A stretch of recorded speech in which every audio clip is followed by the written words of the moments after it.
बिहारची जनताने करून दाखवलं आणि भूतो ना भविष्य सोनामी सारखा रिझल्ट बिहारनी दिलेला आहे एनडीएची बाजूनी।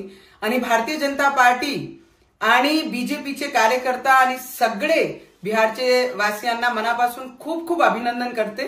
त्यांनी दाखवून दिलं आहे की देशाबद्दल असणारे प्रेम आणि देशाबद्दल असणारी जे इमानदारी आहे त्याच्या बाजूनी बिहारची जनता आणि या देशाची जनता त्यांच्या मागे राहणार आहे आणि ते रिझल्ट त्यांनी दिलेला आहे। पण काँग्रेसियांना आणि काँग्रेसवासियांना आणि जे उद्धव ठाकरेजी महाराष्ट्रामध्ये जी ईव्हीएमचे रोने रोत आहे, मोर्चे काढताय, मंचावर जात आहे, भाषणं करतात आहे, त्यांना माझी एकच सल्ला आहे की बिहारमध्ये पाहून घ्या की काँग्रेसची कशी परिस्थिती झालेली आहे। कुठलेही राहिले नाहीये काँग्रेसचे लोक, तर आता तरी सुधरा आणि ईव्हीएमचं रोना सोडा आणि ग्राउंडवर उतरून लोकांचे समस्या जाणून घ्या आणि त्याच्यावर काम करा, नाही काहीतरी त्याच बसून बिहारचे रिझल्ट तरी पाहून घ्या।